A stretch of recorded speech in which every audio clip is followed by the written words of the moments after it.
تكية، نبدأ من تكية، الله! شُفتِ كيف؟ إيه، ترى برنامج برنامج، عندي. عشان كده إحنا حرصنا إنها تكون التكية مناسبة. حيّا، يا أهلًا وسهلًا يا نورة، هلا والله يحييك. حياكِ الله.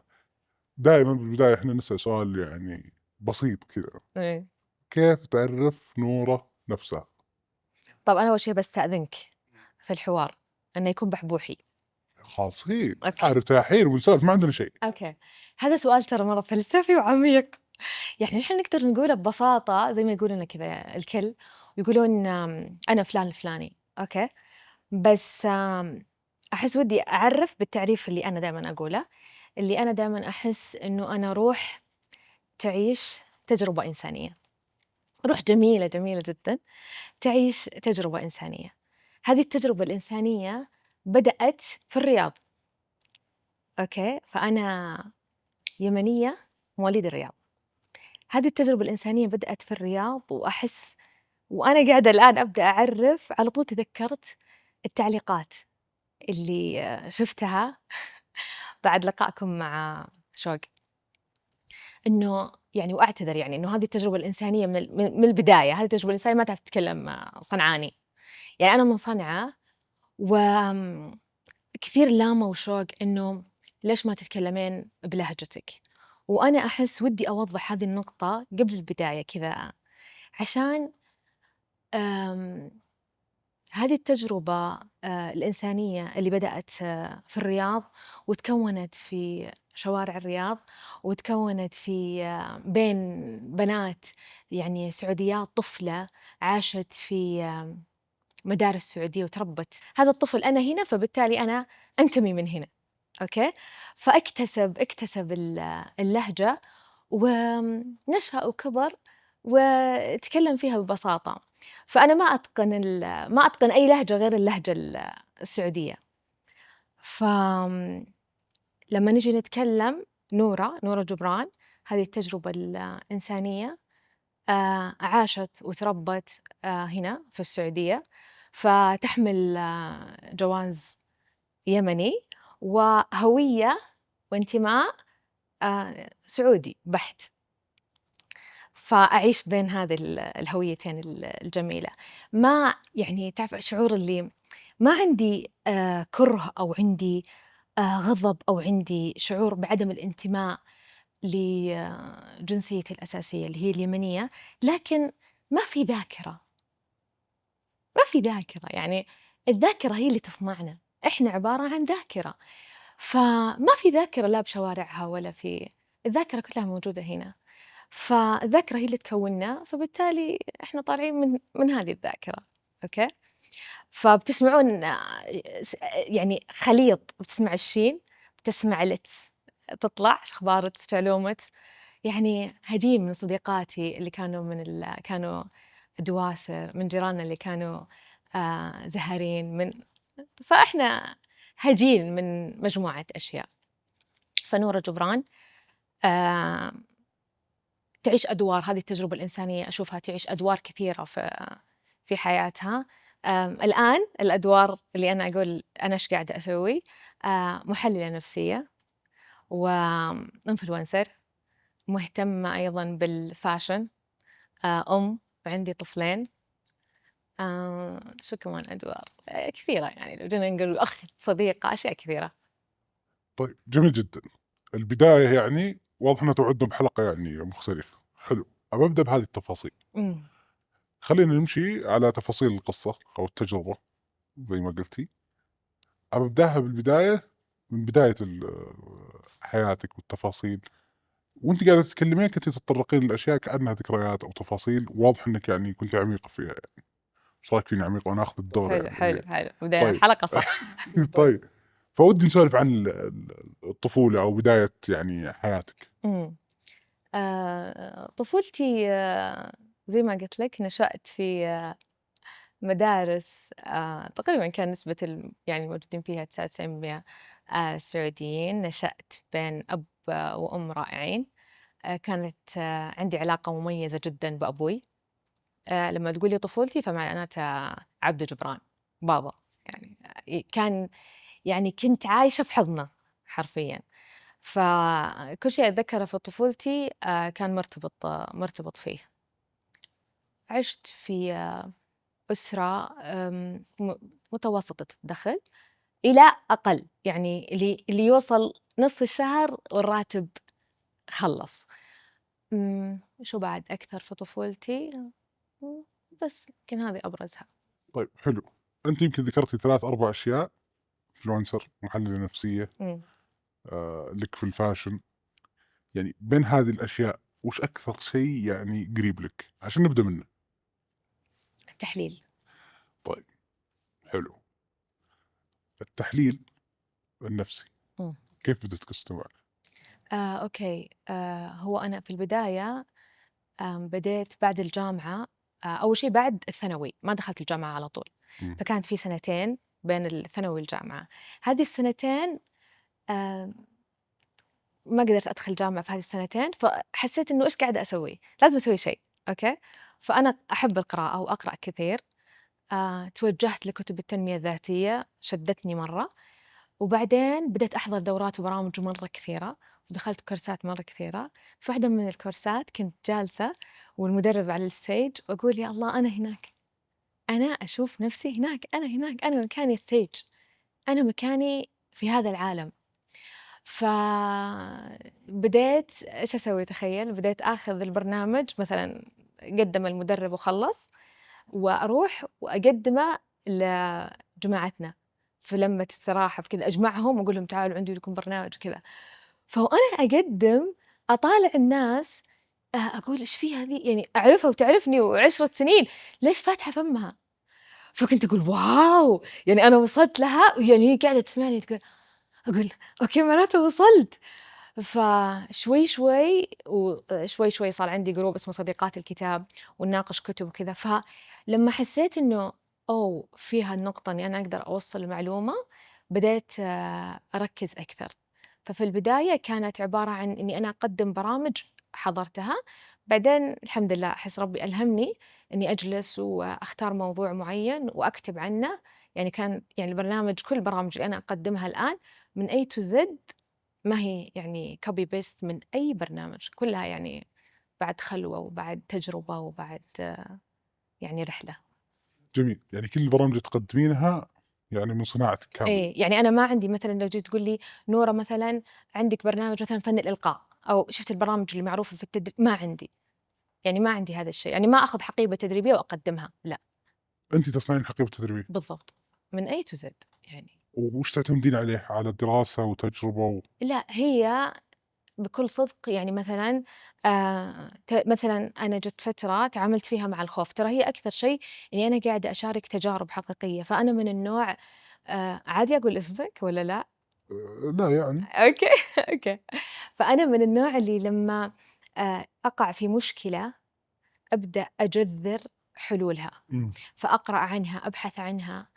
وأقعد فترة وأنا في التعامل معاها، يعني مثلًا أقعد 5 سنين، 4 سنين، أوه! إي، وأقرأ كتب يكون مرة كثير، فبالتالي في بعد 4 سنوات، 5 سنوات أوصل إلى جذور المشكلة، إمم، وأبدأ أشارك الناس تعالوا اسمعوا مني وش وصلت، لأنه إحنا كبشر نشترك في في رغباتنا، في أولوياتنا، في أساسيات الحياة، فهمت؟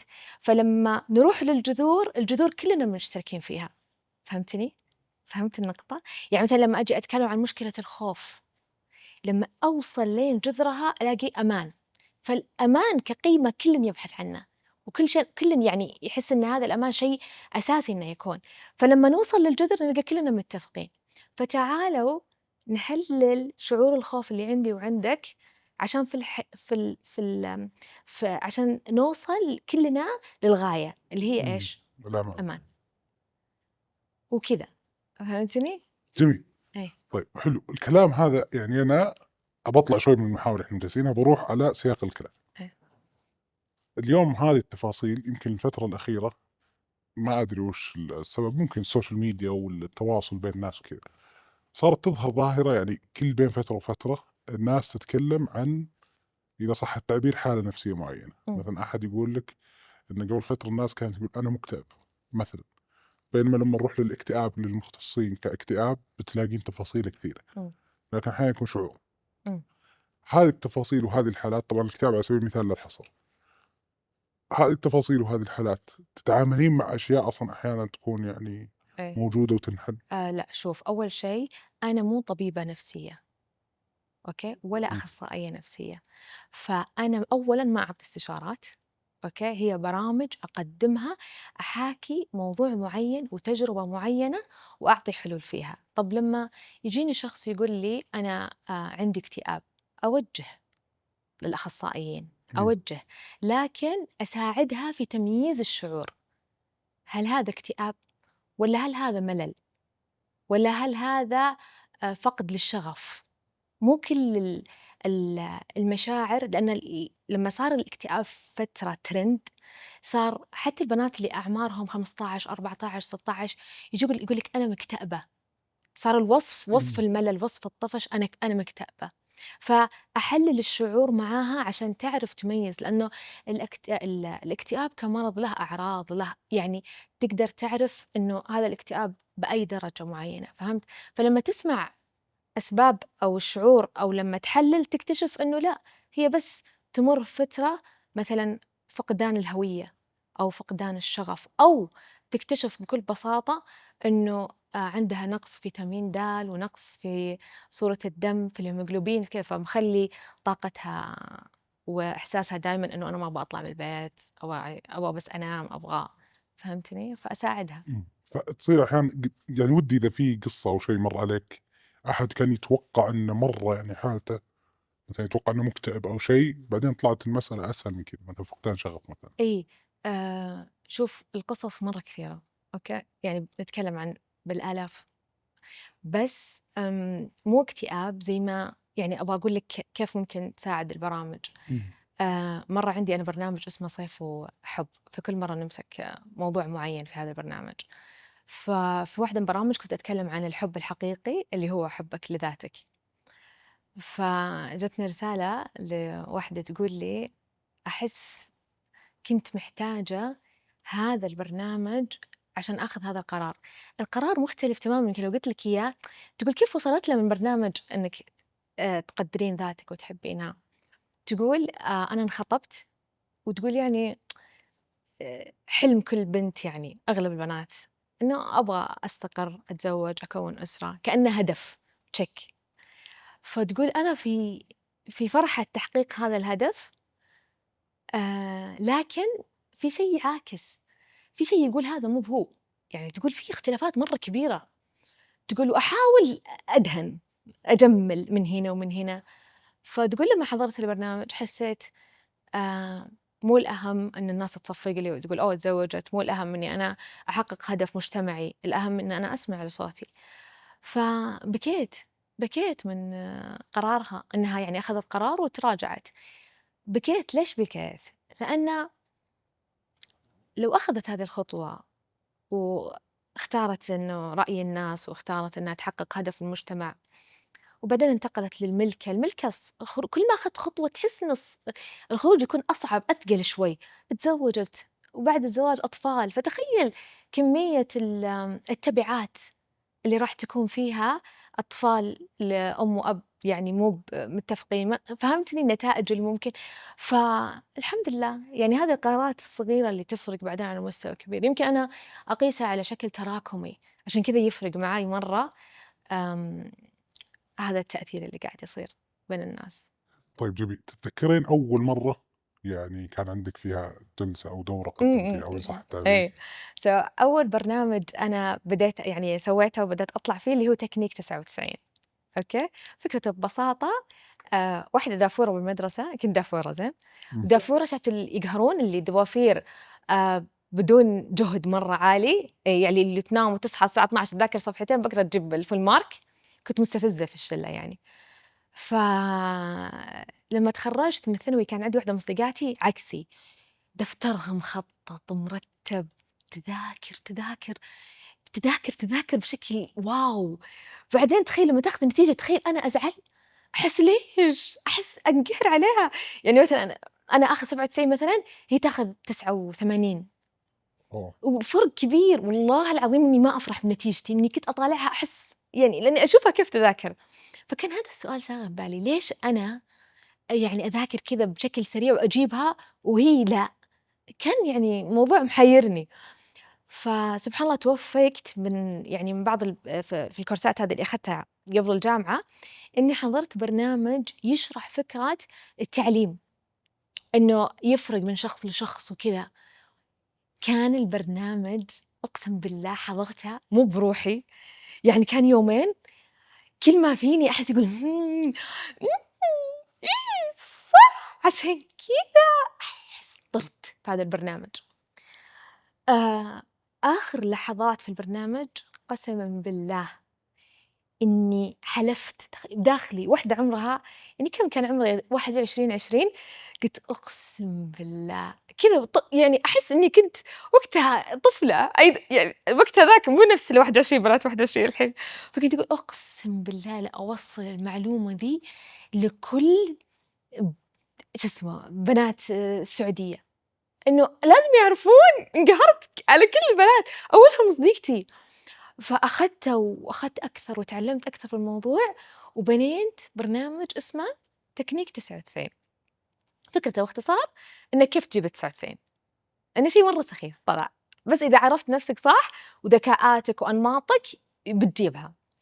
فسويت وتحمست وسويت بروشور وأعلنت وتعبت. وبعدين سجلوا يمكن 10 بالورق، فانبسطت، حلو العدد. لما جاء الواقع اللي جو 2، 2 وأحس إني ولابسة مدربة، مدربة مرة. بعدين جو 2 حسيت اللي أوكي. تخيل غمضت، أنا أحب أتنفس كذا كويس قبل، فتنفست كويس بعدين قلت باقدم كأني أقدم ل100، وقدمت لهم يعني بحماس وكل شيء، أعطيتهم إياه أخذوه كامل. كان هذا أول مرة، طبعًا تكلفت بالمكان وبالقاعة وبكل شيء، يعني كله صار يعني خسارة 100% كانت حماس مادية. البدايات، ها؟ حماس البدايات. حماس البدايات بس يعني كان لازم. طيب حلو، أول كانوا 2 أي والحين كم ما شاء الله توصل؟ صبر لحظة. كانوا رزان، تخيل حافظة اسمائهم إلى الآن، رزان وهم أصلًا يعني جايين من طرف بنات فأعرفهم. فبدينا ب2، اليوم الحمد لله يعني عادي جدًا أسوي برنامج يحضرون 2000. ما شاء الله تبارك الله. إيه الحمد لله. طيب إحنا قاعدين نصوّر كان فيه أو قبل التصوير، كان في معلومة كذا خلينا نشاركها الناس، كان عندِك قاعدة اسمها مداخيل العافية، إيه وإيش تقول مداخيل العافية ذي؟ هذه كانت هذه فكرتها إنه الناس قاعدة تحس بالألم ومو عارفة من وين الألم. فصار عندي يعني شلون يعني جملة أقولها لكثير: انتبه لمداخيل الألم والعافية عندك. لما نقول مداخيل الألم، أنت إنسان يعني كشخص عندك تقريبا 6 يدخل منها الألم ويدخل منها العافية. إمم، إذا انتبهت لها حافظت على جزء كبير من من حيويتك، من هويتك، من روحك، من طاقتك. طيب، اللي هم الحواس، اللي هو إذنك وعينك وخشمك وفمك والحاسة اللي هي حاسة اللمس. هذه ال6 لو عرفت يعني وش قاعد يدخل بإذنك من كلمات، من أغاني قاعدة ترجعك لورا، من ناس حولك قاعدة تتكلم، أي شيء يدخل هنا. يعني أنا لدرجة أحس الأذن كأنها رحم، يعني لما تدخل فيها الكلمة تترعرع تكبر. يعني ما تتخيل قد إيش إحنا ممكن نكون في يوم سيء، ممكن نكون في حياة سيئة بسبب كلمات سمعناها. فالكلمات تدخل بيبي وتكبر داخلنا مرة. فلو سوينا كذا واخترنا لمين نسمع، يعني أنا دائما أقول للبنات والشباب اللي يحضرون لي: لا تحطون نفسكم في تحديات.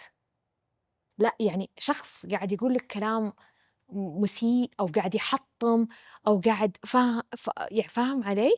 لا تحط نفسك في تحدي إنه لا عادي ما يأثّر، لا يأثّر، لا يأثّر، شيل نفسك من التواجد معاه، خفّف، الأغاني خفّف، قاعد ترجعك لعلاقات، لذكريات، لو قُلت لك الآن ارجع لها ما أنت براجع لها، بس حيقلب مودك، العين وش قاعد تشوف؟ وش قاعد تشوف؟ وش قاعد تغذي عينك؟ اليوم أغلب البنات يجون متضايقين والطاقة مو تمام بسبب وش قاعدين يشوفون بالتيك توك، وش قاعدين يشوفون وش فاهمني؟ وش قاعدين يشوفون، وش قاعدين يغذون. التغذية هذه لمّا أنت تجي تطالع وتقول ما عندي ترى أنت ما قاعد تشوف كذا، أنت قاعد تشوف ما عندي هالسيارة، ما عندي هالبيت، ما عندي فتكتشف إن طاقتك نزلت، تحس إن ما عندك شغف للحياة لأن تحس مقارنات بس بشكل لا واعي، بشكل لا واعي. ليش الإعلانات والشركات قاعدة تدفع ملايين؟ صار لي موقف أثّر فيني مرّة، كنت قاعدة أسوي edit لمقطع عندي، فأنا قاعدة أسوي الedit طلع لي طلع لي إنه الlogo حيطلع في الedit مو مشتركة، فحطيت X لمّا طلع X قال لي شوف 10 ثواني ذا الإعلان ونشيل الX. فقُلت what! الحين الاشتراك في البرنامج مثلًا ب$10 يعني ال10 ثواني ذي حقتي قاعد أقايض فيها، بس أنتِ مو مستوعبة إنِّك قاعد تقدّم فلوس، فالعيال قاعدين يدفعون عشان بس عينك تشوف، عشان طب والخشم، الريحة، الريحة وقد إيش تجلب لنا الوناسة، البخور، العود، قد إيش يغيّر مودك في لحظة، والروايح المزعجة، الفم وش قاعدة تقول، وش قاعدة تقول، مو بس وش قاعد تقول، وش قاعد تقول لنفسك، وش قاعد تقول للناس لأنه قاعد يرجع، وش قاعد تاكل، وش قاعد تدخّل، هذه مداخيل الألم حرفيًا، وهذه مداخيل العافية، الملمس، اطلع يوم والبس تيشيرت قماشة مزعج، تلاقي نفسك متضايق بس ما أنت عارف من إيش. الquality حق اليوم مو بتمام، بس لأن القماش قاعد يزعج أو يضايق، فانتبه وش قاعد يعني من أقرب شيء من اللبس إلى مين الشخص اللي قاعد يشاركك.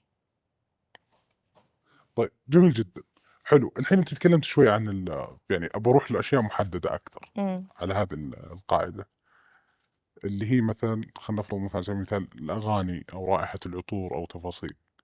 دايم في ناس كثير مثلًا ترتبط معه، مثلًا إذا شم الريحة خلاص يدخل في دوامة ذكريات سواء سعيدة أو حزينة، وش تصنّف أو على أيضًا الأغاني، إيه، فهذه وش تصنّف؟ مشاعر يعني تيجي مع هي في ترتيب، فكرة، ثم شعور، ثم سلوك. أنت إمم، الآن دخّلت أغنية سمعتها مع الإكس، إمم، الأغنية ذي، أول ما سمعت الأغنية اتضايقت، حزنت، أوكي، فأنت الحين دخّلت الفكرة وش صارت؟ منظرك وأنت بالسيارة قاعد تسمع الأغنية معاها إمم، وأنت مبسوط، فتحوّل إلى شعور، إذا هي موجودة الآن فحزن، أوكي، فبعدين يتحوّل إلى سلوك، دموعك تنزل، تدخل بمشاعر تحس نفسك متضايق، تاخذ أكشن وترسل رسالة. هذا التدرج اللي يصير. فاسألني سؤال أجمل، كيف طيب أحمي نفسي؟ stop، يعني أحس خلاص يعني نرحم أنفسنا، يعني ليش نحطها في هذه المواقف؟ ليش أسمع الأغنية؟ ليش أحرِّك؟ ليش أستدعي؟ فانتبه للمداخيل. إيه، انتبه للمداخيل، والله، لأنه استدعاء. شوف دايمًا أقول شغلة مرة حلوة، اللحظة هذه اللي أنا فيها الآن بريئة، جايتك بريئة بيضة، أنت وش قاعد تضيف لها؟ يا تضيف لها شيء من الماضي وقاعد تربكها، يا تضيف لها شيء من المستقبل وقاعد تربكها، والّا هي جايتك تقدر تتعامل معاها.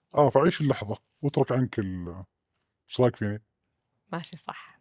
طيب حلو، بنطلع لمحور ثاني، بنطلع الحين لجزئية نور الinfluencer. حلو. كيف بديتِ في الشهرة تتذكرين؟ إيه، إيه، باقول لك. أنا برامجي بديت أقدّمها في الجامعات، بديت أقدّمها مدارس، وصلت مرّة عدد كبير خصوصًا تكنيك 99، يمكن وصلت في الرياض لحدود ال45 مدرسة وتقريبًا 4 جامعات. ففي هذيك في 2019 تعرّفت على أكثر من شخص في السوشيال ميديا. فكانوا يقولوا لي: "إيش قاعدة تسوين؟" حضروا لي live في قاعات، "إيش قاعدة تسوين؟ السوشيال ميديا محتاجِك go go go." وكانت يعني نقلة نوعية، لأنه يعني نقلة اللي أنا لو رُحت هناك ما في ما في رجعة للعالم هذاك، يعني كانت نقلة يعني يبغى لها صراحة شجاعة. فحسيت يوم دخلت السوشيال ميديا كان عندي هدف واحد، كنت لمّا أسوي مناقشاتي للكتب كنت أسويها في مكتبة الملك عبد العزيز العامة فرع المربع، ومن هنا يعني تحية من منصتكم للأستاذة فاطمة الحسين، كانت هي السبب في إنها رعتنا ورعت الجروب وكبر في مكتبة الملك عبد العزيز. فلما كنت أسوي نقاش كنت أسوي إعلانات وتعالوا، لأنه كانت نقاشات تجنن ثرية، مو بنقاشات الكتب الباردة لا يعني مرة حلوة. فكانوا بعد إعلان وتعب يجون 25 20 أحيانًا 17 وأنا يعني أحس إنه ودي إنه يوصل أكثر. فلما دخلت السوشيال ميديا قلت لو وصلت ل100 في البث وأنا أناقش كتاب أحس واو خلاص حققت الهدف. بس فدخلت على الإنستجرام وكنت أفتح بثوث وأناقش كتاب قريته وكذا، وكنت أنام وأصحى 6000 في الإنستجرام إضافة 7000، وكنت أقول والله حلو الله. وكان مثلًا اللي عندي مثلًا الfollowers مثلًا 5000 مشاهدة المقطع نص مليون. ما كنت يعني كنت أحس إنه هذا الطبيعي، ما كنت أعرف إنه لأ ترى ضرب، ما كنت أعرف. بس ودخلنا عالم حلو. السوشيال ميديا. متى أكثر لحظة أو أول لحظة حسيتِ فيها إنِّك فعلًا خلاص صرتِ يعني انشهرتِ؟ تتذكرين؟ وقف أحد صوّر معك، أحد أرسل لِك رسالة؟ إي مرة رحت لمطعم لحالي، وكنت مواعدة شوق أقابلها في المطعم، فتأخرت علي فأنا دخلت كان مجمع، فكان الكل ينادي ويقول اسمي مثلًا ويعلق على شعري يا أدري إيش وكذا. حسيت وقتها أنتم كيف تعرفوني؟ ليش تعرفوني؟ هذيك اللحظة كانت لحظة يعني فارقة، وبعدين أخذت بعدها قرارات، ما علينا في القرارات. طيب حلو. كان وأنتِ قلتِ نقطة مرّة مهمة الحين، إيه. ليش شعرك كذا؟ هذا سؤال تسألينه أنتِ؟ أي كثير. يعني في عندِك شيء تقولين عن هذا الموضوع؟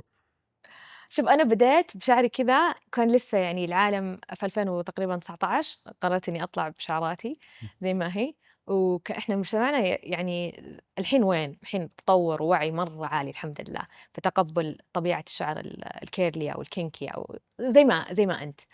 فلما طلعت كذا سويت يعني صراحة ضجة إنه إيش هذا؟ روحي مشطي شعرِك، يعني كان أكثر التعليق يجيني مشطي شعرِك، ما عندِك مشط، نرسل لِك مشط. فكان في رفض مرّة كبير. يعني ما في مشط يعني ما هم مقتنعين هذا ستايل يعني والّا لا ما مقتنعين إنه أصلًا هذا مو موجود، أصلًا هذا يعني في وقتها مين كانت تطلع بالشارع وتمشي وشعرها كيرلي؟ كان المنتشر الشعر الstraight الشعر الناعم، واللي شعرها كذا طبعًا مجتمعنا يمكن عادي 50% شعرهم كيرلي أو wavy، إمم. بس إحنا متعودين على تأثير الإعلانات وتأثير كذا إنه سوي أي شيء، افرديه بس اطلعي بالشعر المألوف. فأنا أصلًا من يوم ما انولدت إلين تقريبًا يعني إلين قبل 5 سنوات وأنا فرد، استشوار، أسوي أي شيء، والله إني ما كنت أعرف أصلًا إنه شعري كذا لهالدرجة، يعني أنا ما كنت أعرف طبيعة شعري كذا، إنه من الحمام إلى الاستشوار، إلى الفرد، إلى أي شيء، إلا إنه يكون طبيعته. طبيعته ذي مرفوضة، وش هو ذا؟ شوشة، كشة، أي شيء، بس مو style. والحين كيف؟ الحمد لله أحس يعني أقول لك الحين كيف، الحين أول شيء هذا أحلى شكل لي، يعني أستشعر، بس أحلى شكل لي أحبه، أحس إني أكون بشخصيتي، أضحك، أسولف بأسلوبي، أحس أنا. لمّا أستشعر ترى مو أنا، واللي يتابعوني في منصاتي في السوشيال ميديا يعرفون، لمّا أستشعر أتغير، يتغير شخصيتي، يتغير أسلوبي، يتغير صوتي، واحدة ثانية. غير كذا كمان الشيء الأجمل إني الحين إلى يومك لمّا أطلع المول، أطلع أماكن عامة، بنات يجون يوروني شعرهم من تحت الحجاب، تقول لي: "شي." ترى أنتِ ترى أثّرتِ علي، ترى أنا عرفت شعري كيرلي ترى بعد البث، بعد مقطع، بعد فأحس الحمد لله، لإنه إنِّك تتصالح مع جزء فيك ثابت و وتكون راضي فيه وتظهر فيه بقوة، هذا شيء. طيب جميل جدًا. فعندنا خيارين الحين، إمم. نروح لنور الأم والّا نروح للفاشن؟ بُص عشان إذا ليش أنا أسوي زي كذا؟ إيه. عشان الناس يقولون إني يعني ديمقراطي أعطي حرية للضيف. هو أنت تعطي حرية للضيف، يعني خلينا نكون منصفين. كفو، حلو هذه شهادة ممتازة، لأن أنا يعني أحيانًا أشعر بالاضطهاد، فيبي لي إيه يعني لا، أتناقش بهذا لأ، الموضوع. شوفي ما شاء الله الشباب اللي هنا قاعدين يضطهدوني ترى إلى حدٍ ما. طيب خلينا نروح للأم، بعدين نروح إمم، أنتِ في بداية التعريف، يعني أنا قاعد أحاول أشوف أنتِ كيف بديتِ بالتعريف وأمشي على المواضيع واحدة واحدة، أوكي، نخلص هذه الفقرات وبعدين بنسولف سوالفنا. روح عادي ما فأنتِ عندي. قلتِ أم لطفلين إمم. صح؟ يعني أعطينا شوي من جانب يعني نور الأم، أعطينا التفاصيل شوي. عندي باسل 11 سنة، ولورا 7 سنين. أختصرها يمكن كانت لو قلت لي أجمل لحظة إمم. في حياتِك هي اللحظة اللي لمّا فتحت عيني وشُفت باسل على يميني. الاثنين ذولي خلاص يعني الحياة تختصر فيهم. سبحان الله يعني لو سألتني عن تجربة الأمومة باقول لِك إني أنا قبل ما أكون أم اشتغلت واتوظّفت، تحمّلت مسؤولية بابا، في أشياء كثيرة مسؤوليات شِلتها، أوكي؟ سويت شغلي، سويت مشاريع قبل، سويت أشياء كثيرة، بس تجربة الأمومة تجربة مختلفة تمامًا، يعني تعلّمك تهذّب المسؤولية عندك بشكل مو عادي. طبعًا واحدة من أجمل التجارب في حياتي يعني. أكثر شيء يعني خلّيني أقول لِك على مرحلتين، يعني قلتِ أنتِ قبل كان عندِك المسؤوليات والأشياء، مسؤولية الأمومة مختلفة، إمم. وش أكثر شيء تحسينه يعني بين هذه التجربة وهذه التجربة فارق؟ ما في أو أصلًا. بين هذه المرحلة والمرحلة إذا صح التعبير؟ أول شيء مثلًا بطّلت ألعاب هذا، لعب قطار الموت وكذا، كلها لأ صار. يعني صار في الحياة صرت تحسب لها حساب، عرفت اللي يعني حتى لمّا يعني مثلًا رحنا وين كان؟ بالفورمولا أتوقع أو كان يعني شيء وركبنا سيارة وكان يعني drafting. إمم. فلمّا ساق بسرعة قلت: "أنا عندي عيال، أصبر أنا عندي عيال." فأي شيء صار risky اصبر ترى أنا عندي ولد وبنت، اصبر ترى أنا أم، أوكي، ترى أنا أم، يعني الكرت هذا أستخدمه لمّا يصير الوضع فيه احتمال الحياة يعني لأ. إذا في خطر على إمم. يستخدم هذا الكرت؟ إيه، يعني bungee jump مثلًا أبغى أسافر وأسويها، بس اللي مرددني إنه ترى أنتِ عندِك عيال ينتظرونِك. قَل يعني مو يقول لك دائمًا في كذا في مقولة إنك شجاع إلين أنت شجاع إلين تنجب أطفال. مقولة واقعية صارت. إمم. أنت شجاع إلين تنجب، كم إذا مدى صحتها دي واضح إنها 100% بالنسبة لِك. 1000%. واسأل أي أحد عنده أطفال. الله يخليهم لِك إن شاء الله. آمين يا رب. الحين بنروح للفاشن. إمم. حلو، أول معلومة عندي حلو، إن هذا الستايل كامل والتفاصيل هذه تصميمِك. خطأ، المعلومة ناقصة شوي، وش نُص. نص ده إيه، التنورة. التنورة أوكي، إيه. واضح إني ما أفقه فيها حتى اللي قاعد تشرح لي بذمة يعني عشان أوصل. إيه، طيب حلو، التنورة إيه. يعني أول شيء سولفي لي عن هذا الشيء، إمم. وبعدين بادخل معك بتفاصيل الفاشن، طيب في إطلالات، في أوكي، تفاصيل. عشان نقول نقطة مرة مهمة إمم. ويكون الحلقة يعني لها قيمة عند الناس، يعني يوصل يعني فهمت في شيء أعمق، إن إذا أنا دكتور هل أقدر أكون دكتور ومثلًا أعطيني مهنة ثانية مثلًا دكتور ورسام، هل أقدر أجمع بين هذه النقطتين؟ عشان كذا لما سألتني من نورة قلت لك نورة روح تعيش تجربة إنسانية. حصر التجربة في دور واحد مناسب لكثير من الناس، عادي، بس تقول لي إنه هذا المفروض أختلف معك. فأنا هذا الدور يعني اللي أنا أعيشه التحليل شيء أعشقه التحليل النفسي، ومساعدة الناس والتعليم أعشقه جدًا، بس هل المفروض أظل فيه بس؟ أختنق، ما أقدر. فهذا الدور، دور الfashion أنا من صغرتي هو السالفة تدري وش هو؟ إنه إحنا الحين في مرحلة اكتشاف ذواتنا، فمرّة تشوف نفسك الآن أحس إني مذيع رائع، بعدين تكتشف نفسك إنك مدرب، بعدين عادي إنك تعيش الدور، تسمح يا أخي، تسمح لهذا الروح إنها تروح مع اللي قاعد يناديها، الأدوار اللي قاعدة تناديها. فالfashion وأنا صغيرة كنا نتسوق من الأسواق الشعبية، طيب بالعيد. فكنت أطلّع لبس وكل جماعتنا كذابة، مستحيل هذا اللبس من ذاك السوق مستحيل، وكنت يعني دايمًا في تحدي مثلًا بابا كان يعطيني 200 ريال ويقول لي خلاص الشنطة والجزمة والملابس كلها من ذا ال200 وأقول له طيب، وأروح بابا عيد يعني ما ينفع أشتري لبس واحد، بال200 أطلّع بلوزة حلوة 25 بلوزة عشان إيش أطلّع أكثر من outfit من ال200 هذه، فكانت مهارة عندي. بعدين آمم اتطوّرت إنه مثلًا لمّا أنعزم بزواج وكذا أفصّل أنا الفستان، أوكي، لإن في خياط دمّرني، رُحت عنده عشان نظام العرس بكرة، دمّرني، سوى فستان يعني الواقع والهذا، أوكي، فتخيل قُلت ما عاد أشتري، ما عاد أصمم، ما عاد أفصّل، ما عاد ولا شيء، وصرت بس أشتري جاهز، وخلاص وركّزت على موضوع التحليل النفسي والتعليم الجانب هذا، إلين طلعت في حياتي شوق محمد. أوكي، شوق fashion بس أحب الfashion أنا ما كان عندي هذاك الالتفات للfashion أحب ألبس ما كان، جات نكشت شالت الغبرة، شالت إلين قام طلع، متى طلع؟ طلع ترى هو بشكل تدريجي طلع، بس يعني التدريجي هذا ما كان شايفينه الناس، إلين يوم رحنا رياض رياض fashion week رحنا هي الله يسعدها دقت علي قالت لي: "نورة تكفين تعالي" وما أدري وشو. لا يا بنت الحلال، قالت: "نورة والله العظيم إنه بتنبسطين وكذا." قلت: "يا بنت الحلال." قالت يالّا أوكي، وش اللي تخيلت؟ قلت بلبس فستان وزي كذا باطلع وتحمست يالّا go يعني بكشخ.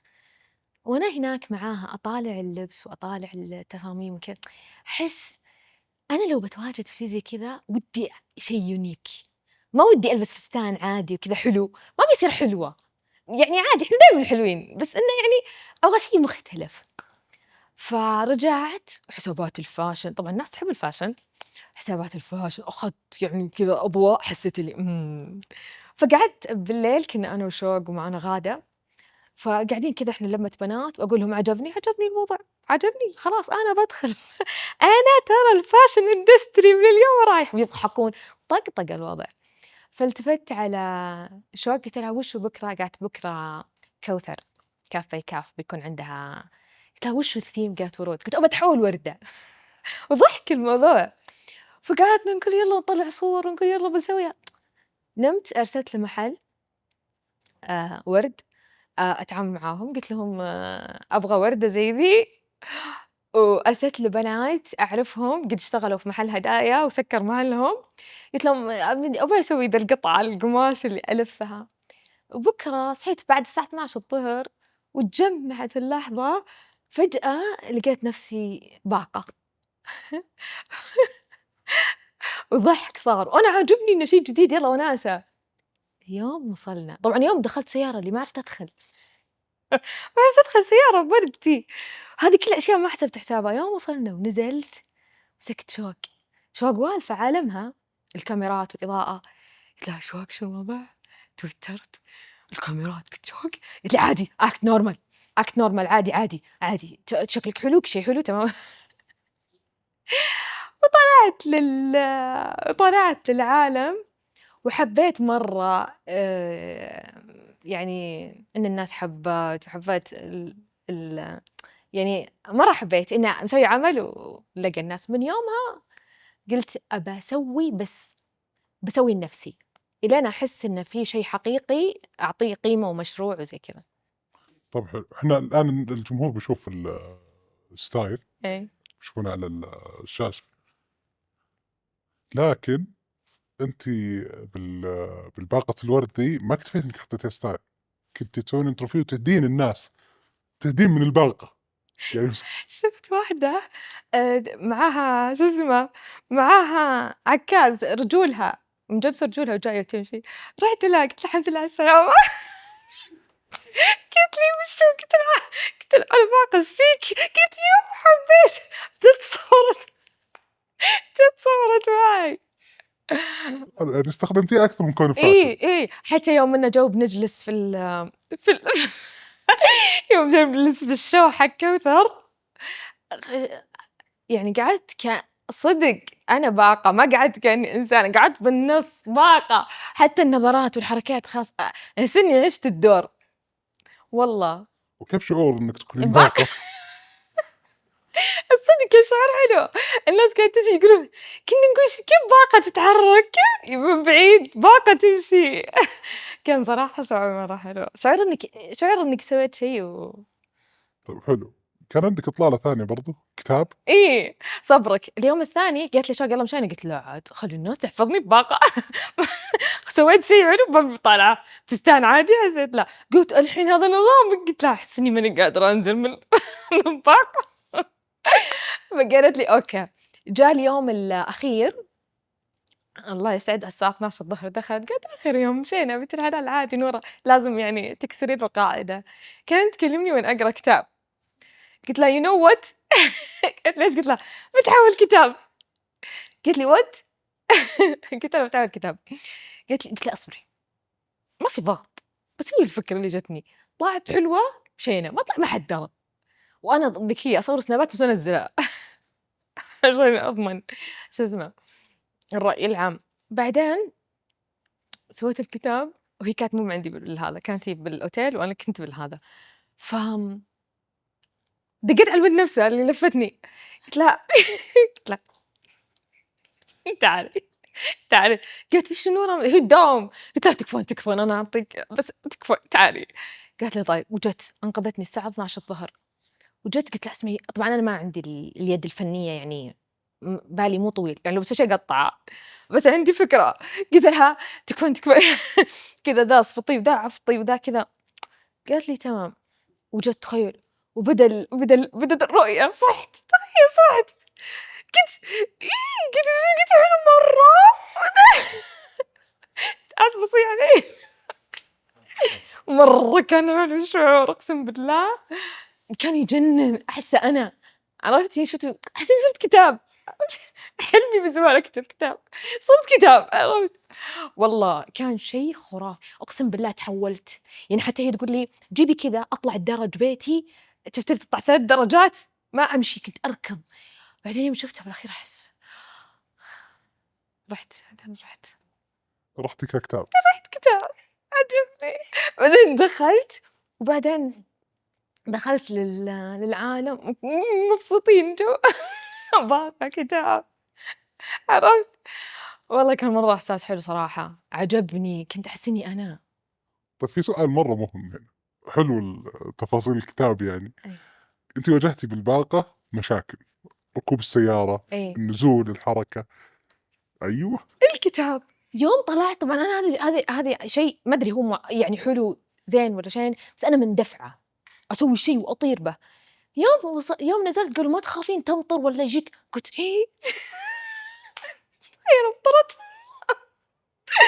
قُلت ولا يعني بعدين الحمد لله لأ، بس إني كنت مثلًا متوترة يوم أجلس صفّط الكتاب اتعفّط، أخذت معي أوراق سبير أخذت معي أوراق سبير قُلت لو الحمد لله مشت الأمور تمام، معاك معاك أنتِ أوراق وصمغ برضه؟ عشان in case لو صار شيء طاح شيء لصقنا غطينا على الموضوع، بس والله كان خرافي و أمانة، وعدّى اليوم بسلام، لا مطر؟ الحمد لله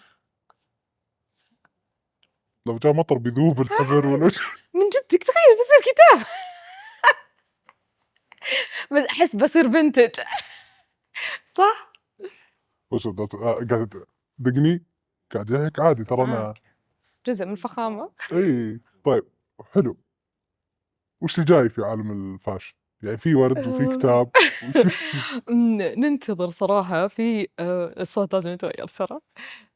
في عرض بإذن الله جاي قريب، لا والله صراحة إني قاعدة ألبّي صوت قلبي، فمثلًا فستان شُفت الفستان الفوشي؟ ما شُفته، يشوفون الحين، ما سوي شُفته، زي كذا فستان بيشوفون الحين. فوشي خطير، صرت أسوي أشياء أوكي، يعني ناداني قلبي عليها إمم. وأسويها وأحس لو في مناسبة حلوة ألبسها وأروح. فمستمرة في هذا مستمرة بس إني أحس إني ما أبغى أندفع، لإني أنا أعرفني، يعني عادي أسوي مشروع الحين فساتين أعرفني أصدقني، بس أحس إني أبغى أختبر هذا الدور التجربية. حقيقي مو بحقيقي، قاعدة أختبر على عمري ها، قولوا لي أنتم حقيقي والّا مو بحقيقي؟ طب حلو، إحنا لو بنختصر هذه التجربة إيه، هذا بنقول كله لا، لا اسمعي، أنت بتختصر. اسمعي، لأ باختصرها لِك بشيء آه، وقولي لي صح والّا غلط. أوكي، تجربة وأدهى الخياط ذاك اللي خرّب وأحيتها شوك. وأدهى مين في قصة ثانية تبغى خليني أقولها، إي طبعًا. زين أنا الخياطة، مادة الخياطة. طبعًا الجيل هذا ما أتوقع إنه موجود إلى الآن، أتوقع خلاص انتهى هذه الأزمة، بس إنها كانت أزمة. هو كان إحنا ندرس كان عندنا خياطة ورسم وتدبير منزلي، هذه 3 مواد. تخيل إني أنا كنت دافورة كل مواد آخذ 50، 100، 50 كل شيء 100، 100. حتى مرة أخوي قال لي: "حاجة مو بهذا، هذا شهادة شو اسمه، يعني هذا النموذج من الشهادة هذول." يعني الحمد لله، أوكي؟ الخياطة كانت تتعبني، كنت يعني الباترن ذا ما أدري شو اسمه اللي يسوي عليه البنات، ما أتعب منه، ما أحبه ثقيل على قلبي. فكنت دايمًا أزرف حق صديقاتي، كنت دايمًا مثلًا أروح الفصل اللي جنبي أزرف اللي مثلًا فهمت شلون؟ إمم. أزرف والّا ما أزرف؟ يعني مثلًا إحنا كان عندنا الخياطة الحصة الرابعة والخامسة، أروح عند اللي كان عندهم الحصة الأولى والثانية تخوين. وآخذها، وإن شاء الله أقول ما ركزت معاها، يعني أختار شيء عادي ما كان ملفت عشان ما تركز. تكتيك. تكتيك بعدين أطلّعه، ومشت خطتي ذي في أغلب السنوات، جات سنة كانت قصة حزينة ترى شوي، كانت عشان ما نضحك يعني نسكت صح؟ إي يعني يالّا، أخشع شوي، يالّا. كانت كانت الأولى بالفصل مصرية، وتعرف ما شاء الله تبارك الله فيهم عقل، المهم كنت متحديتها على الأولى، قهرتني ما تغلط حتى ربع، وشادة حيلي كنت فوق المتوسط. جِبت بكل الاختبارات full mark لدرجة من حماسي لمّا أختبر كنت أسأل المعلمة أطلع، تخيل لهالدرجة أراجع كذا أبي أجيب الأولى يعني أجيب الأولى. المهم جا يوم النتايج، تخيلوا متحمسة واثقة وشو مشاركة 5 full mark نتيجة 100% الأولى، وأروح عجبني إنِك خشعتِ. المهم وأروح وأروح يوم النتايج واستلم الشهادة والقاني ال10.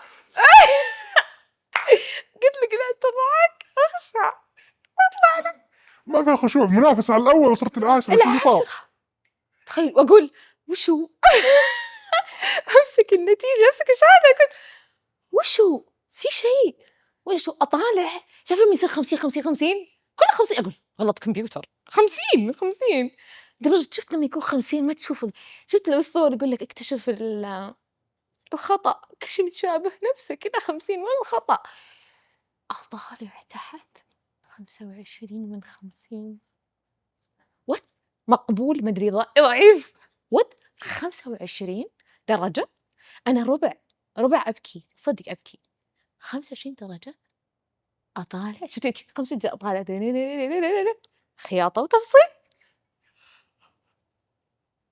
نقّصتني 25 25 25 تخيل إيش سويت؟ اعتراف الله يسامحك ماني بقايلة اسمها لا بلا بس الله يغفر لها سامحتها رُحت مصلّى صحت عشان ما أطلع أصيح قدام الناس يفشل رُحت المصلّى قلت الدمعة اللي كذا بوف الدموع ما كانت تنزل طارت الدموع كانت تطير بعدين رُحت لها قلت لها ليه؟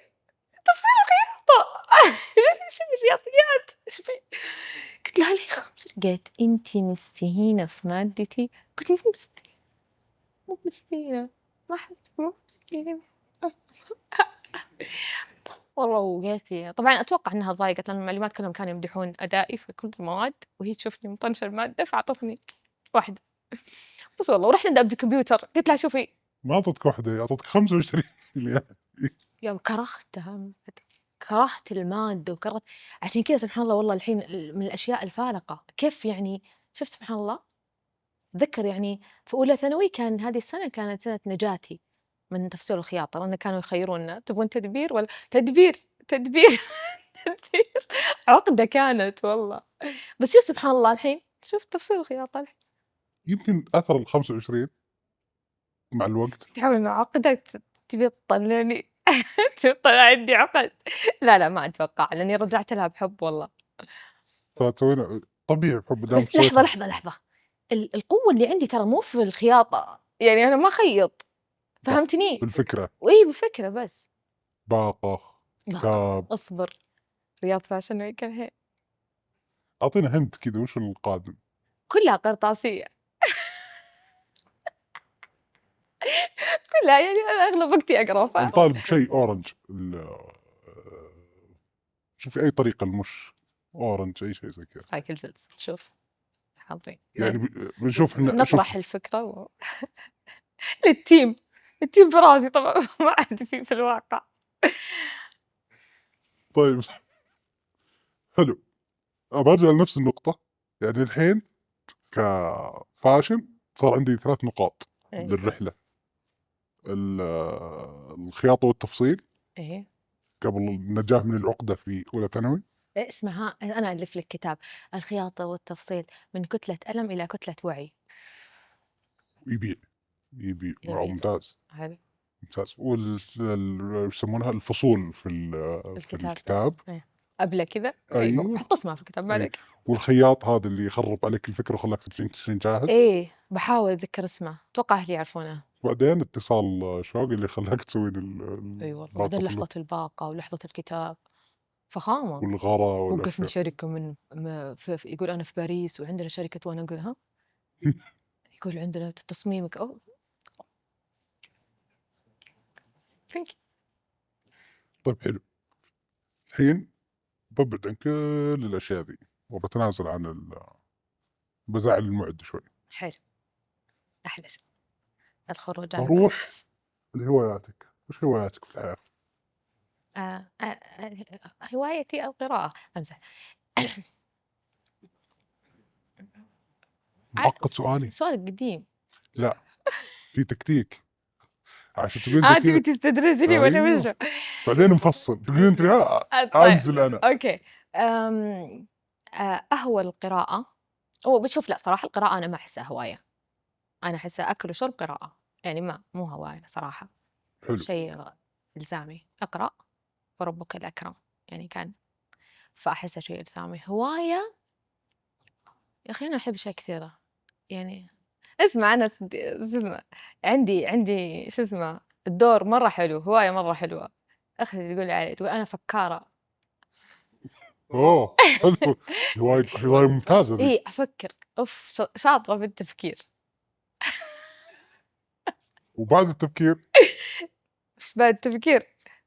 تنفيذ. الكتاب، الوردة، البرامج، تصدقين فكّارة، هذه موهبة؟ فكّارة، إيه. إيه، حبيتها ذي والله تصدقين؟ والله، يعني حتى لمّا أقول لها على فكرة تقول لي والله إنِّك فكّارة، أوجه تحية لأختي سامية، أحبِّك.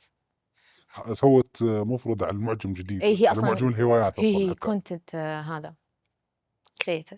عشان كذا تقول فكّار، هي تحتاج أفكار، ما هي تمدحني عشان أعطيها أفكار، تروح بس لا أخرب بين العائلة يعني بالعكس ترى شيء لا ممتاز. عادي خليها تستغلني أختي، أنا راضية. حلو، طيب أنا كنت أبيك تقولين السفر، تقولين شيء زي كذا عشان أبدأ أسولف، آه، بس خليني باسألِك عن السفر، تحبين تسافرين أنتِ؟ إيه مرة أحب السفر، كيف تجارب يعني أنا المعلومات اللي عندي، إيه، لأنِك أنتِ تجارب في السفر أحيانًا تسوين تجربة يعني تحبين تجربين، إمم، فأحيانًا يعني نفس أفكار الفاشن كيف تطلعين فكّارة بالكتب إيه، الوقت تخيمين عادي ما عندِك مشكلة. إيه، عادي أحب أول شيء أحب السفر مرة، وأحس إنه في السفر نلتقي بأفكار ونلتقي بأشخاص وندخل في توسُّع مو طبيعي، لأنه ندخل على مجتمع جديد، على بيئة جديدة، فتحس إنِك يعني تكتشف أشياء جديدة، مو تكتشف لأنِك رحتِ الشلال الفلاني والّا لأ، لأ، لأ، تكتشف أشياء في نفسِك. فالسفر مرّة يساعد في إن الواحد يعرف نفسه كمان أكثر ويتوسّع أكثر، حتى دايمًا لمّا نحس كذا بضيق أو نحس بمحدودية، السفر سبحان الله يعطيك توسُّع، يحسّسك إنه أوه! الحياة ترى مرّة كبيرة، روّق يعني. ف فأنا أعشق السفر لأنه مرّة يغذّي روحي. إمم. آمم أخيّم قصدِك إنِّك يعني قصدِك إني أنا ما أخاف أي. من التخييم؟ إي ما أخاف من التخييم، أسافر وأخيّم وأنام في البر وأنام في عادي. عندِك مواقف، أشياء، تفاصيل، أشياء؟ آآ مواقف بالسفر. آمم في نقطة، تعرفين لمّا تحسّي إنه شيء طبيعي ما تحسّه موقف، فاهمني؟ بس لمّا أحد يسمعها يقول لي: "أوه! كيف سويتِ كذا، كيف أيوه، رحتِ حلو، حلو، حلو، حلو، أبي يعني هذا. مثلًا كنت قاعدة الجمعة كنت قاعدة بالبيت وبيتي رايق وهادي والدنيا هادية، حسّيت إنه لأ I have to أسافر، إمم. ودخلت وشُفت وش رحلة مدتها 3 ساعات، أقرب رحلة مدتها 3 ساعات، أقرب رحلة، وحجزت الساعة 15:00 وأنا في المطار ورُحت مثلًا جورجيا لحالي. نفس اليوم. ها؟ إيه، أنا كذا أسوي كذا، لحظة. أحس إني شُفتني في طيارة، أحس إني شُفتني، أقول شُفتني الحين بطيارة.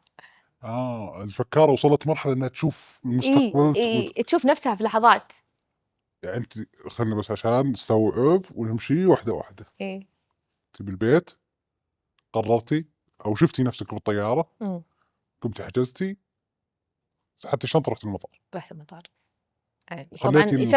يصير ما في outfit يعني outfit شيك لأ، أسود، أبيض، رصاصي، أسود، بني، شوزين، قفّل الشنطة، وغسول أهم شي، غسول وجه وكذا، قفّل الشنطة، أساسيات الحياة ورحلة. ورحلة، حتى ما أصور سناب، أختفي.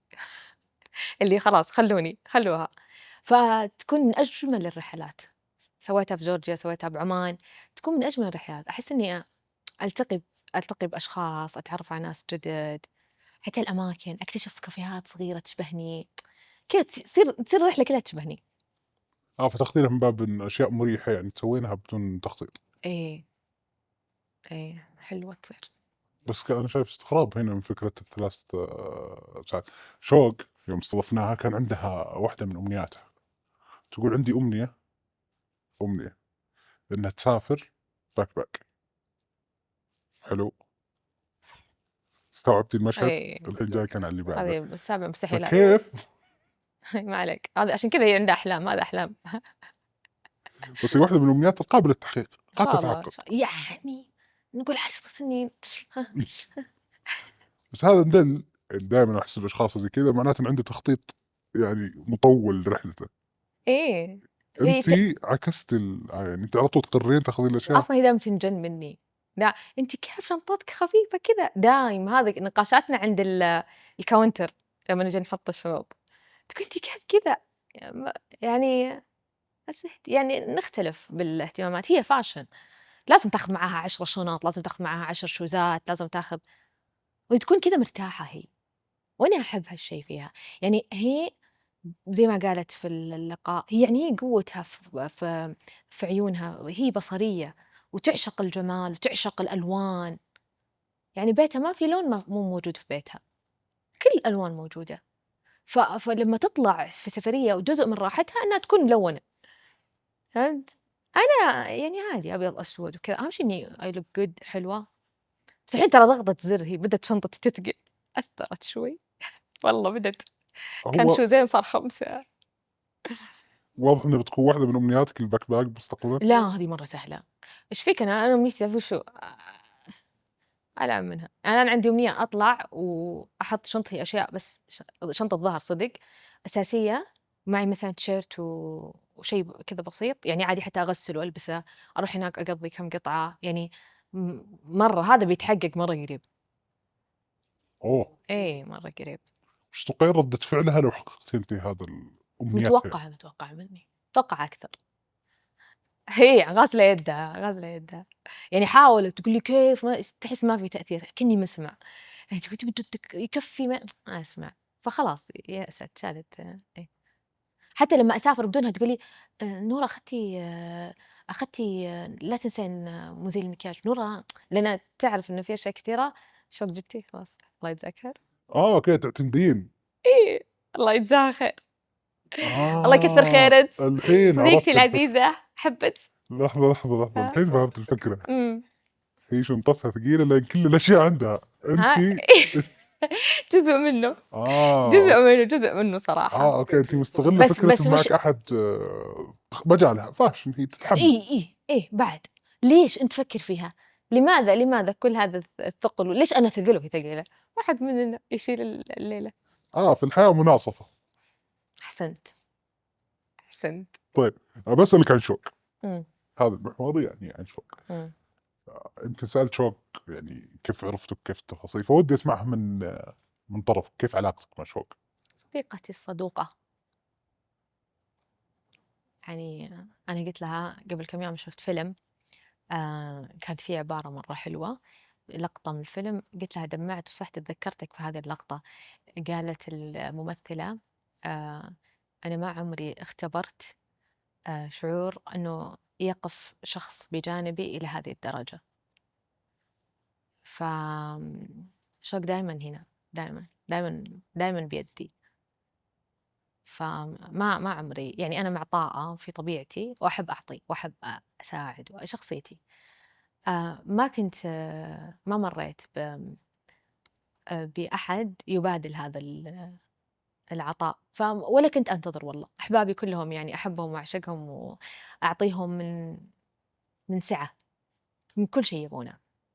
بس وما كنت أقول ليش هي ما تعطيني بالمقابل، كنت أستمتع لأنه كل واحد عنده قدرة في العطاء، فكنت أستمتع باللي يعطوني إياه. إلين جت شوق ولعبت لعبة مختلفة صراحة. يعني أنا الآن يعني ارتفع حتى عندي آمم مقياس العلاقة. يعني آآ صرت أقول دام شوق سويت كذا، فمفترض إنه هذا الشخص أو هذا كذا المفروض يسوي كذا. أحس إنه صارت هي يعني رفعت عندي الstandard يعني فهمت؟ رفعت الstandard صراحة. يعني صرت أقول لها أنتِ قاعدة تسوين كذا لأنِك أنتِ قاعدة تشوفين يعني في لحظات أقول لها أنتِ تسوين كذا عشان تشوفين عطائي، يعني هل أنا عطائي يستحق ما تفعلين؟ تقول لي أكثر، فأحس واو! يعني دخلت في مرحلة من التقدير معاها ما عشتها مع أي شخص قبل في حياتي. ف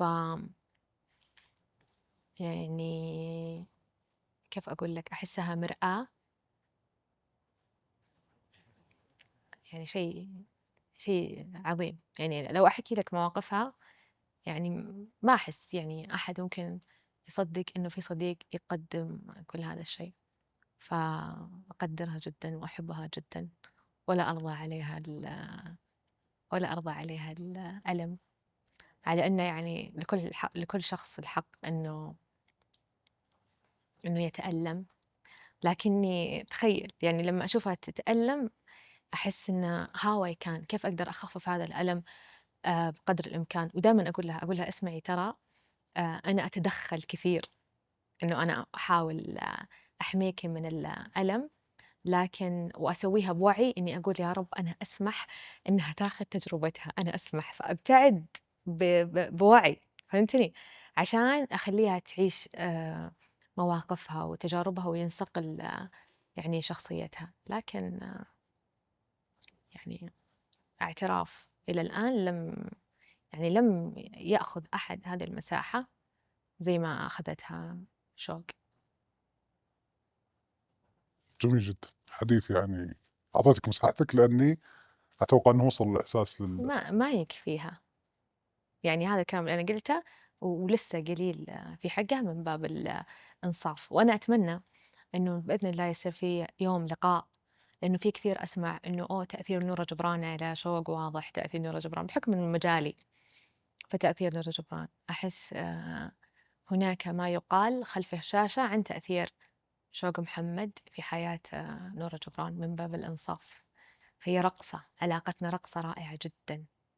يعني قد ما يكون واضح للناس إنه أوه نورة جبران مع شوق، في شيء خلف الكواليس أكبر وأعظم من تأثير شوق محمد على نورة جبران. فكل الحب يا صديقتي، هي الآن خلف الكواليس.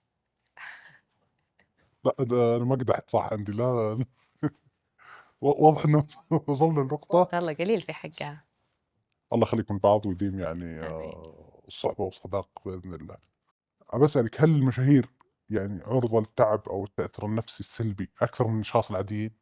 الأشخاص العاديين اللي قصدك متوظفين وظائف عادية في إي، وظائف مختلفة ثانية غير السوشيال ميديا؟ إي، بعيد عن الأضواء مثلًا. مليون بالمية، مليون بالمية. المشهور آم، كان جريء كفاية إنه يجي ويحط نفسه وسط ملايين البشر في مساحة يقدر فيها الشخص إنه يعبر بدون ما حد يعرف هويته، بدون ما حد يعرف وجهه، بدون ما حد يعرف ماضيه ولا حاضره.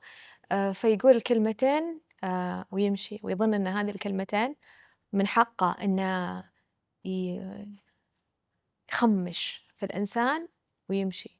فنظن إن المشهور إنسان يعني فولاذي أو شيء زي كذا، أو أبسط كلمة نسمعها إنه يستاهل، هو اللي يختار إنه يكون مشهور. ما في شيء، ما في شيء يسمح لك إنك تكون بهذه القسوة، بهذا العدوانية.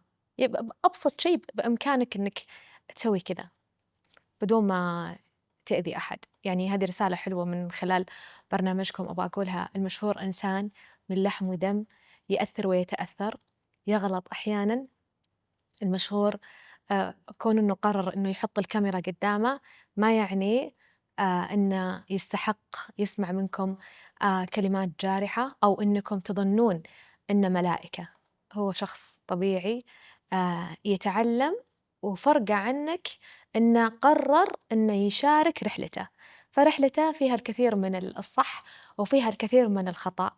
فخذ اللي يناسبك ولا تجرح. يعني حتى دائما لما أشوف أحد يدعي الله كذا الله كذا الله يجعل هذا مدري، يعني الأدعية القاسية هذه، أقول كيف نسى أن الملائكة تقول ولك بالمثل.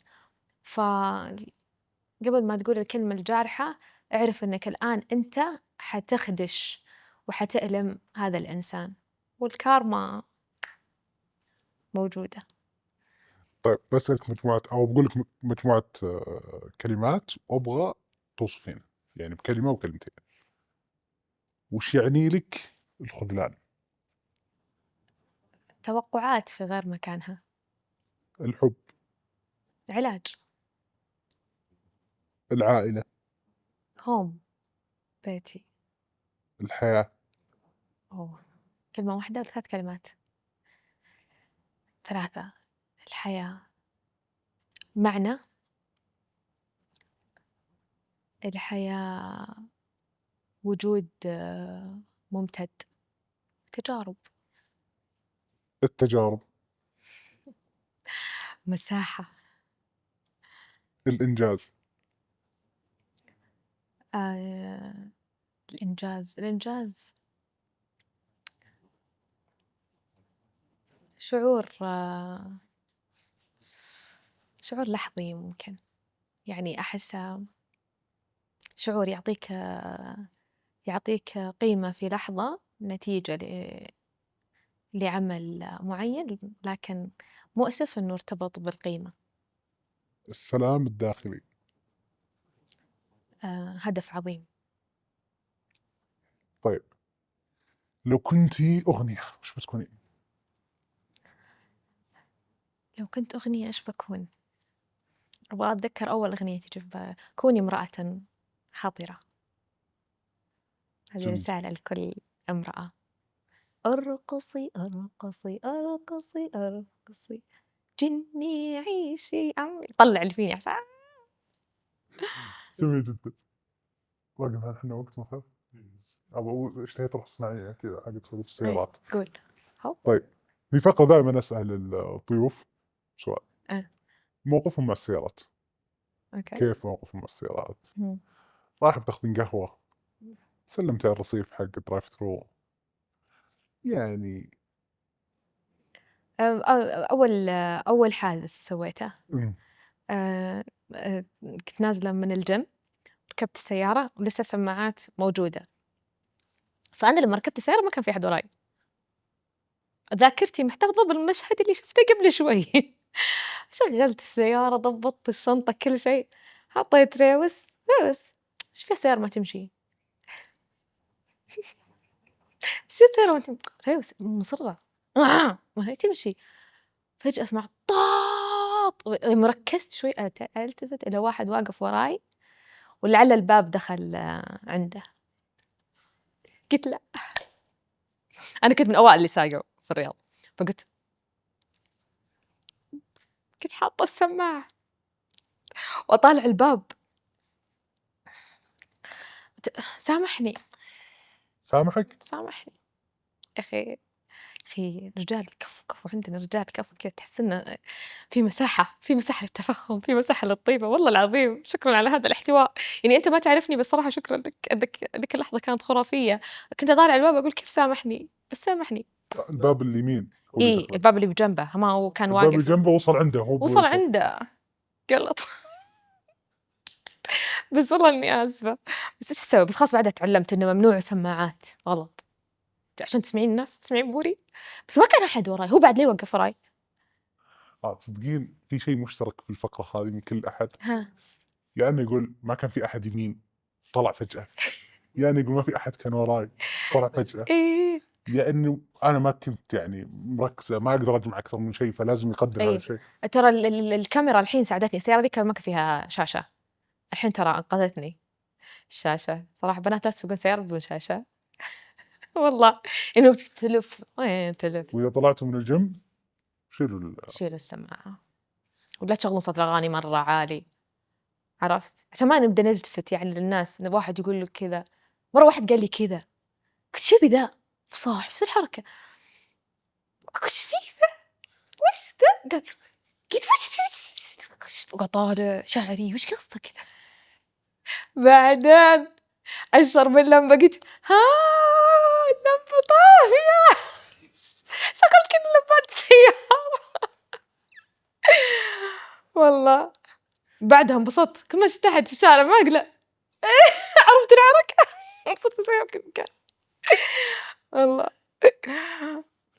وبعد المواقف اللي بعدها كلها بنزين بس، نسيت أبي زين. يوقف السيارة يصير عندي أمل إنه لسه يمدي، أثق بالتانكي بس إنه هو الله يهديه مو ما قد له حق، الثقة، ما له حق مو قد الصراحة. الثقة إي، والله مرة بس البنزين، بس بعدين الأمور تمام. وما تعيشين اللحظة أنتِ مشكلتك، لازم تعيشين لحظة إنه ما في بنزين لازم ترى اسمع، تاخذين. ترى هذا الموضوع الحين باحول لك إياه برنامج، ترى موضوع خطير جبار، فتحت موضوع كذا لا تقطّه وتمشي تعرفني، ما تحول المواضيع عندي لأ إلى عشان نسوي لا، برنامج خاص. اكتشفت طبعًا بعدها صار لي حادثين مرّة قوية، الحمد لله إني طلعت الحمد لله على السلامة. الله يسلمك، آمم، يعني واحد منهم طلع هذا airbag أوه! إيه، اكتشفت صدق إن جزء كبير من الحوادث سببها عدم عيش اللحظة، والله، يعني يا إنك لاهي بالجوال، يا إنك ما أنت بعايش لحظة إن أنا الآن أسوق، نستهين بالسواقة لمّا نتمكن نحس إنه خلاص يعني عرفت اللي يمين يسار يمين يسار، بس ما نعرف إنها لحظة فيبغى لها حضور، يعني ولد أخوي قبل فترة مسوي حادث، فكلمته قلت له: "اسمع عمتك وقريبة قُل لي وش؟" قال: "والله إني كنت ماسك الجوال يا عمتي." قلت: "حبيبي" وحادثة يعني كان السيارة راحت تالف، قلت له: "حبيبي يبغى لها حضور." قلت: "لا تستهين." فلحظة تشرد فيها يعني واحدة من الحوادث بس كنت بانزل باخذ كرت واللي قدامي وقف بدون سابق إنذار، فهي لحظة، ففعلًا، فعلًا عيش اللحظة والله العظيم مو ببرنامج ولا بس عيش اللحظة ينقذ لحظات مرة كثيرة من حياتك، عيشوا اللحظة لسلامتكم. والله تواجد، يعني أعطي كل شيء حقه، تطبخ وش يخلي البنت لمّا تطبخ تحط مثلًا ملح في زيت مثلًا اللي قاعد تقلي، وش يخلي لي الحوسة ذي؟ عدم عيش اللحظة، لمّا تطبخ حاول قد ما تقدر، مو باقول لك لا تمسك شيء، لمّا تسوق سوق، لمّا تاكل تلذذ كل، لمّا تكون مع صديقك بلاش جوال وتسفهة وزي كذا، عطيه حقه، يعني صديقك موجود والّا جوال ومقاطع تعدي، صح. فهمت؟ فأحس كل مرة يرتفع، والله تزيد التجربة، يزيد الوعي، تزيد اللحظات الحقيقية، فهمت؟ يعني والله قبل فترة كنت باقول خلاص ها ها ها ها ها، الوجه ذاك الfunny، والله نبغى نضحك الضحك ذاك أبو دموع، أبو أصوات غريبة، أحس مو بذي الضحك التسليكية أبو ها ها ها، والله العظيم يا رب كثر ذي اللحظات اللي خلاص مغص وضحك ودموع وتتقلب. طب عندي سؤال مهم بالنهاية. إيه. إلكترونيًا طيب إذا قال شيء فعلًا يضحكني، أسجل له فوايس وأنا أضحك؟ تحسين هذا منطقي من أحس وقتنا؟ إيه تصدق والله إني أسويها. أخيرًا أحد أنصفني، أنا ترى إيه. كل حياتي كذا. أحس ودي أسمع ذي ودي أسمعها، ودي أحس هذه ها ها كذاب مو ضحك، أحسه قال والصدق إنه 90% وش ذا؟ هو مو نبي باللحظة أصلًا قاعد يضحك وهو مو باللحظة. ها أبو ها ذي خلاص نبي أو تضرب اللي بجنبك واللي جنبك ليش قاعد عورت يا أخي ذي الدموع، أبي الدموع ذيك والله، فاهمني صح؟ فاهمك طبعًا. شكرًا. بس عارفة باين إنك دمع وتضحك خلف هذا الصوت الجبار شخص لما يضحك يدمع. أعطيتهم واحدة من الأسرار. ما في شيء كامل دايمًا. والله يا ربي الحمد لله، انبسط والله لمّا أشوف. مرة سمعت مقولة أتذكر كان الدكتور إبراهيم الفقي مصري الله يرحمه توفى، يقول: "أنا باخاف من الشخص اللي لمّا يضحك ما بيتحركش بطنه ما بيتحركش." يقول: "أنا أخاف." يقول: "إذا الشخص لمّا يضحك بطنه تتحرك approved." ف approved approved والله تحس يا أخي إنِّك عايش مع إنسان حقيقي، إذا ضحك ما يخاف من وجهه، مناخ وجهه. أنا إذا ضحكت تسمع ضحكت صدق ما يتحمّلني إلا المقرّبين جدًا. عندي فصلة تبيني أسولف لك عنها بعد الساعة 11:00 إيش يصير؟ الساعة 12:00 الليل. تعال بعد الساعة 12:00 الليل أتحوّل إلى إنسانة أي شيء يضحّكني، أضحك بدموع، أصير سخيفة، يصير عندي switch في الشخصية. بعد 12:00 بالليل أي شيء خيالاتي تزيد، مثلًا تبدأ قصة أبدأ أتخيلها وأسوي القفلة من عندي وأضحك 3 ساعات وما حد حولي يفهم ليش أنا قاعدة أضحك، وهكذا. في سيناريو في قاعد يمشي سيناريو. بمخك وما حد يعرف إلا أنتِ. قسمًا بالله إني أقول الحمد لله دايمًا على نعمة الخيال، يعني أنا جزء كبير من حياتي عِشته في فكّارة. عوالم فكّارة في عوالم أخرى الحمد لله، بس يعني شُفت العوالم تيجي منها باقة، كتاب، برامج، نعيم الحمد لله. في أشياء مستقبلية بعد جاية والله منه. أعترف لك أحس الحياة ما تكفّي، تخيل أحس ما تكفّي، أحس يا رب بيمدي أسوي كذا الأشياء، أحس مرة أشياء كثيرة ودي أسويها، قُل يا رب. يا رب. آمين. دائمًا يا رب. آمين والله. قبل يومين دخلت ChatGPT سألته، إمم. قلت له: "الكاميرا تولع خلاص والّا لسه؟" لا، لا، لا، أعطيني ChatGPT 3 دقايق يقول 3 أوه دقايق. ضغطنا. ChatGPT سألته، كنت أسوي عندي أشياء كثيرة يمدي وش قال طيب هو؟ تعرف جاوبته مثالية، إذا قسمتِ الأولويات وإذا ما أدري وشو أكيد راح يمدي وكذا، إن شاء الله يمدي يا رب، والله إن شاء الله يمدي، يمدي على كل شيء إن شاء الله. بإذن الله. آمين، دائمًا بيمديك. آمين، الله يسمع مني. بس الأساس وش هو؟ إنه وشو؟ نعيش اللحظة وما نفكر بالجاي. إي والله، عشان كذا يمدي، دامنا عايشين اللحظة بييجي كل شيء يشبهنا، والله كل شيء لازم إنه يكون. حلو، هذه قفلة مناسبة عشان ما يطقنا المونتير. هذا أطول حلقة صورتوها والّا لأ؟ لا استمتعنا فيها قصدك. الله، الله على الرد، الله تفهم. نروح استمتعنا باللقاء جدًا، تشرفنا فيك. إذا في شيء حابة تقولينه في الختام. آآ، أول شي هذا أول مقابلة لي في حياتي، شكرًا لإنه على هذه المساحة الحلوة الرايقة الهادية، وعلى الثقة اللي بنيتوها داخلي، يعني الحين المقابلات بتكثر والسبب باعطيهم أوكي، أوكي والسبب أنتم، شكرًا لكم. شكرًا لك، يعطيك العافية. يعافيك.